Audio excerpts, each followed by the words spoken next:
आप सभी का आज के ऑनलाइन पाठ में स्वागत है।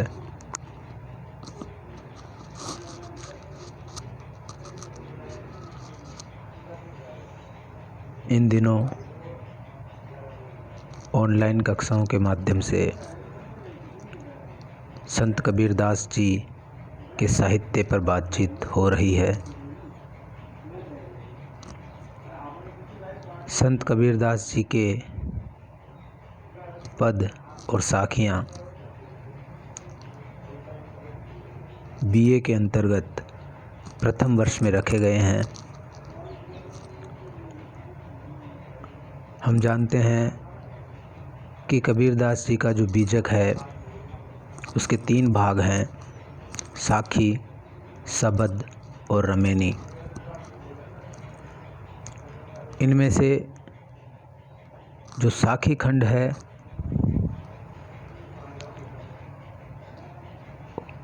उस पर हम लोग आज कल बातचीत कर रहे हैं। साखियों को कबीरदास जी के पंथ में कई अंगों में बांटा गया है। प्रायः शुरुआत गुरुदेव को अंग से होती है, क्योंकि निर्गुण पंथ में, ज्ञान मार्गी शाखा में या कबीर पंथियों में परंपरा से ही गुरु को सर्वोच्च स्थान दिया गया है। फिर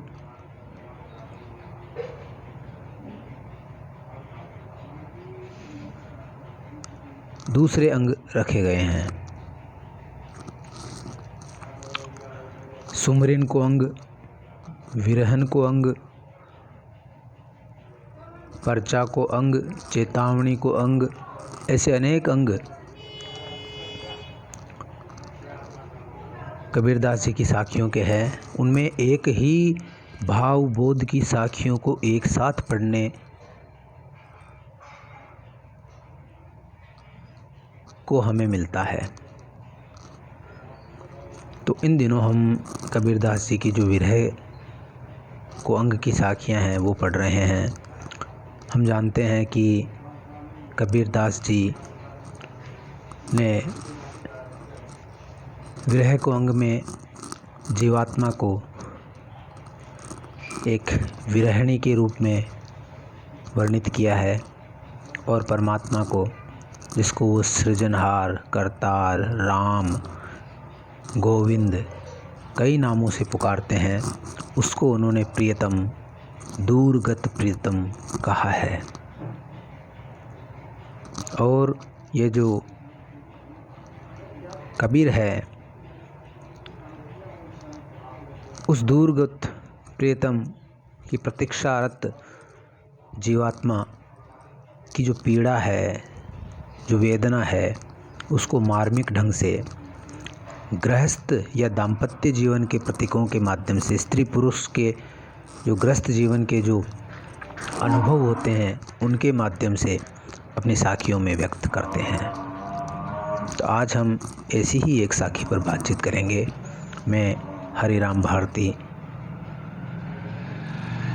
सहायक आचार्य हिंदी, इस पर बातचीत करूंगा।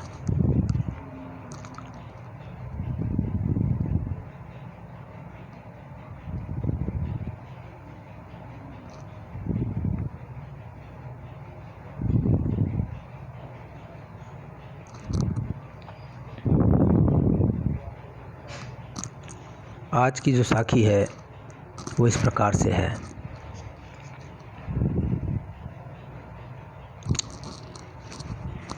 आज की साखी दोस्तों इस प्रकार से है।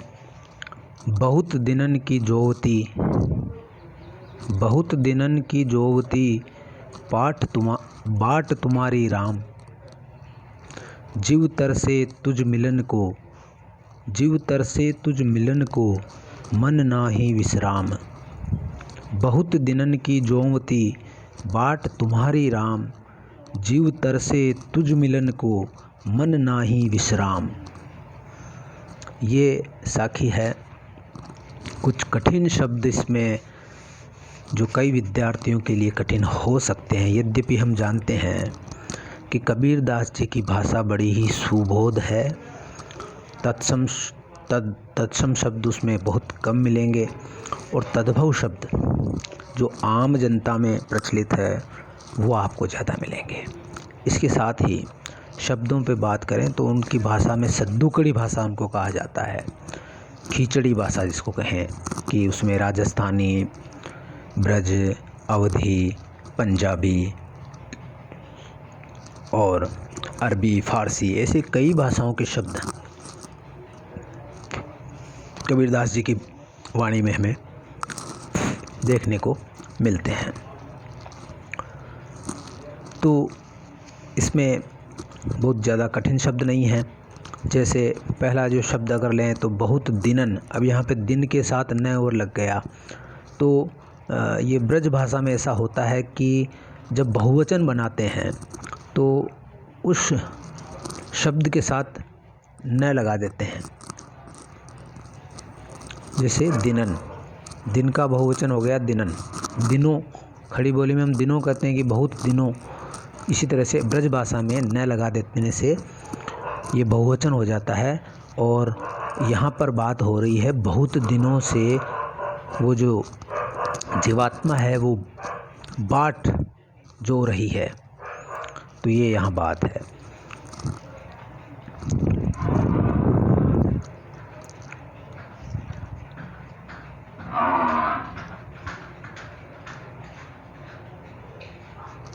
और दूसरा जो शब्द है हमारा वो है जोहना।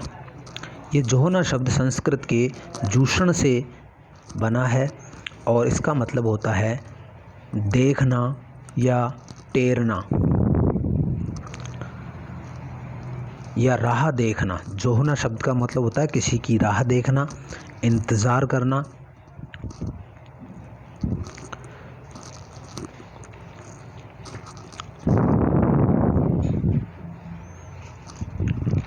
इसी तरह से अगला जो शब्द है वो है हमारा बाट।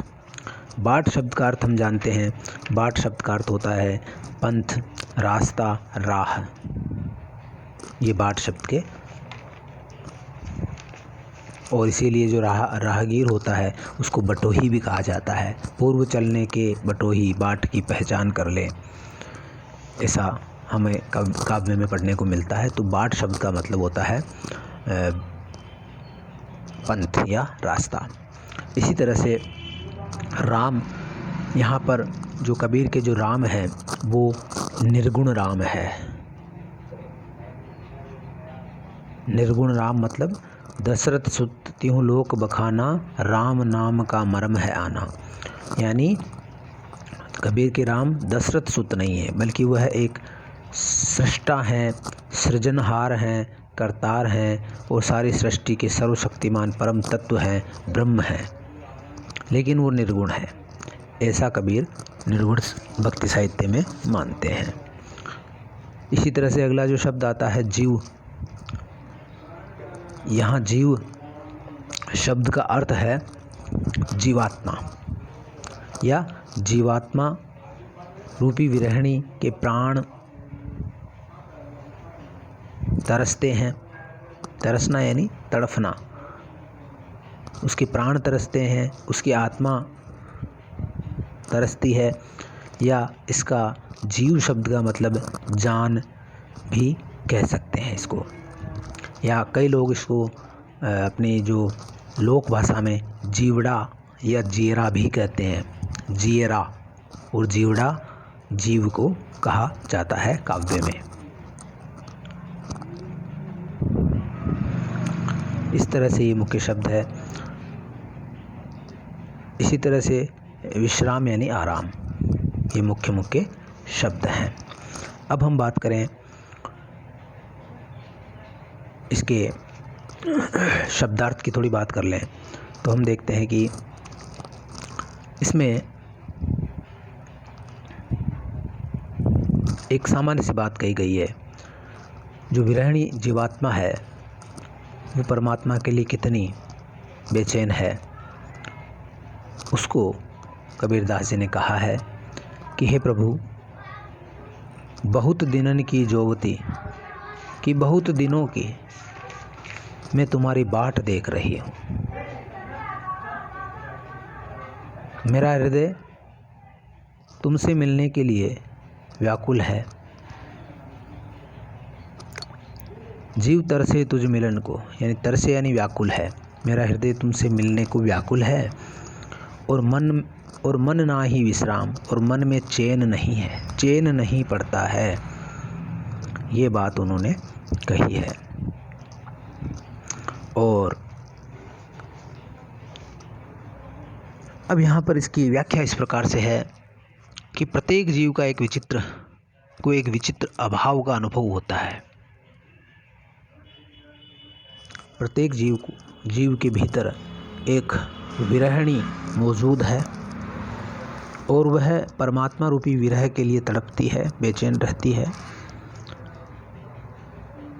लेकिन सबको इस अभाव का, इस विरह का समझ सबको नहीं होती है।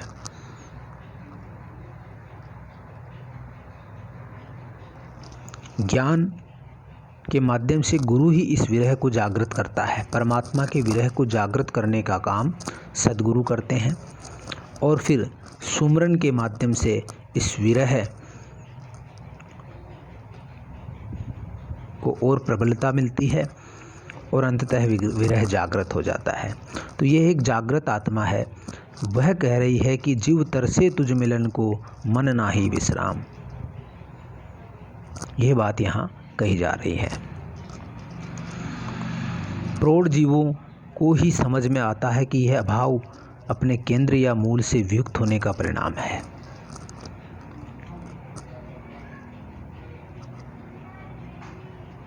और केंद्र यानी परम तत्व, जिससे कि हमारा निर्माण हुआ, जिसने हमें बनाया है, उसको परम तत्व कहा गया है। सर्जक जो है, सृष्टा है, परम तत्व है, पर ब्रह्म है, राम है, उसको उन्होंने केंद्र कहा है।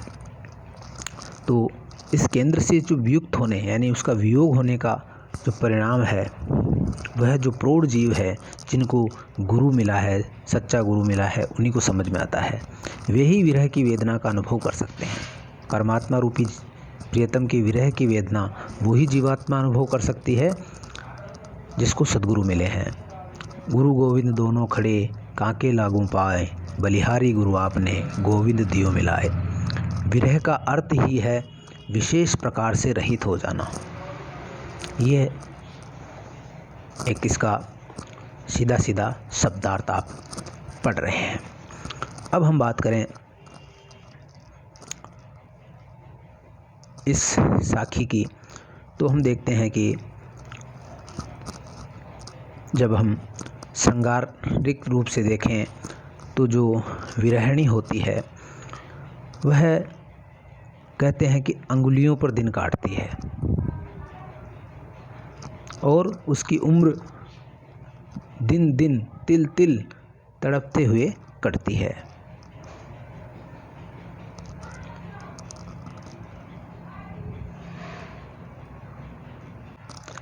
हम जानते हैं कि कबीरदास जी ने विरह वेदना के वर्णन में, विरह के अंग में लौकिक दाम्पत्य प्रतीकों का प्रयोग किया है। तो यहाँ पर उन्होंने एक ऐसी स्त्री का चित्रण किया है जिसका प्रियतम बाहर गया हुआ है, लौट के नहीं आ रहा है। तो ऐसी स्थिति में वह स्त्री दिनों को गिन रही है, मानो ये मुसीबत के दिन उससे कटते नहीं कट रहे हैं और वह प्रियतम के मिलन की बाट जो रही है।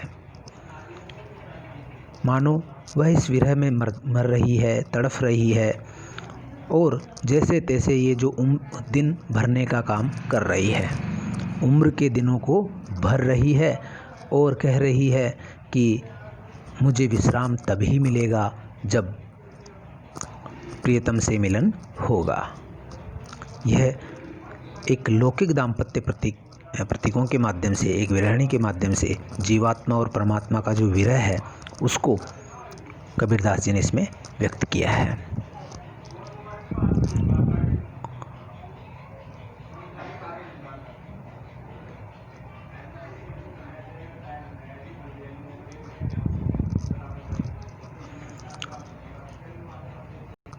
ये बाट जोहना जो मुहावरा है वह भी लोक में प्रचलित है। आम भाषा में भी वह कहते हैं कि बाट जोहना, ये मुहावरा आम जनता में खूब प्रचलित है। तो इसका कबीर ने यहाँ पर बखूबी अपनी भाषा में इस बाट जोहना मुहावरे का उपयोग किया है, यानी इंतज़ार करना। इसके अतिरिक्त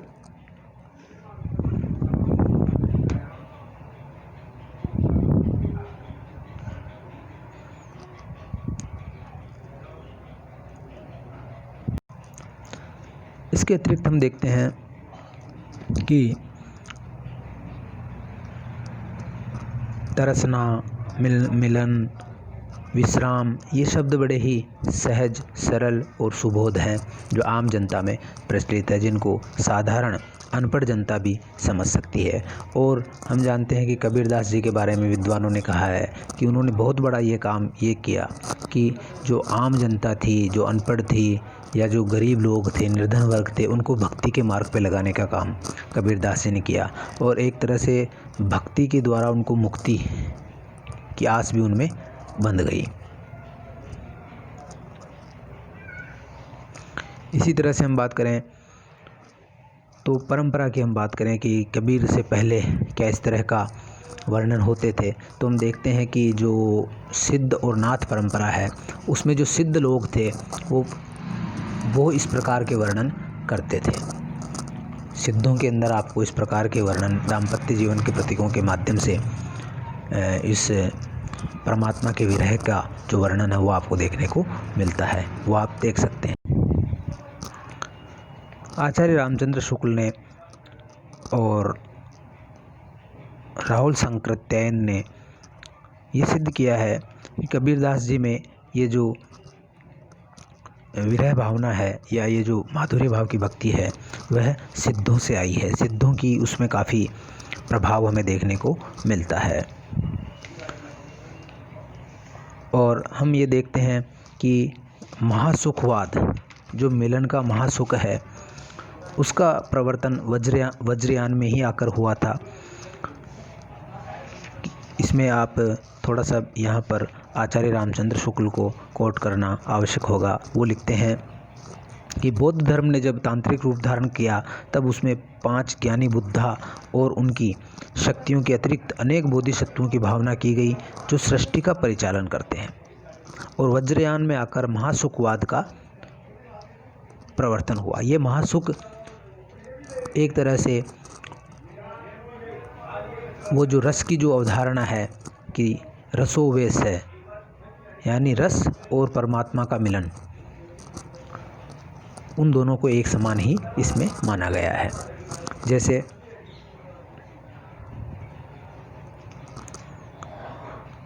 वो मानते हैं कि प्रज्ञा और उपाय के योग से इस महासुख की दशा की प्राप्ति मानी गई है। इसे आनंद स्वरूप ईश्वरत्व ही समझिए।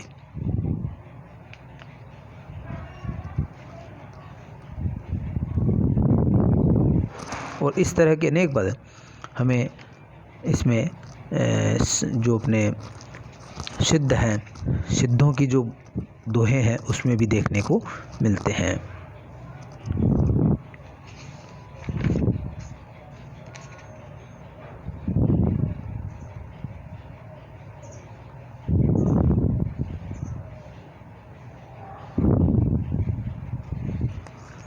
और यही प्रभाव बाद में हम देखते हैं कि कबीर के बाद भी जैसे मीराबाई है, मीराबाई के अंदर भी आप देखते हैं कि इस प्रकार की भावनाएं, विरह भावना, विरह वेदना जो है कबीर की, इसकी मीराबाई की, वो बाद में भी परंपरा रूप में इसी तरह से आगे बढ़ती रहती है।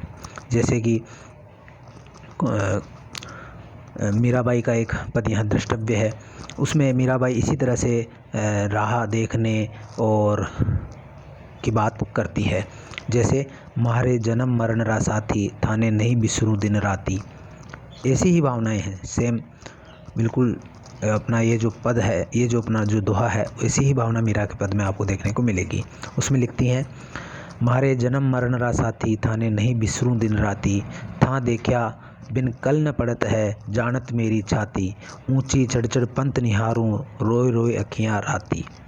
तो यहाँ पर जिस कबीर कह रहे हैं कि जीव तरसे तुझ मिलन को मन ना ही विश्राम, और वहाँ पर वो कह रही है कि ऊंची चढ़ चढ़ पंत निहारूं, ये बेचैनी को ही बता रहा। ऊंची चढ़ चढ़ पंत निहारूं, रोई रोई अखियाँ राती।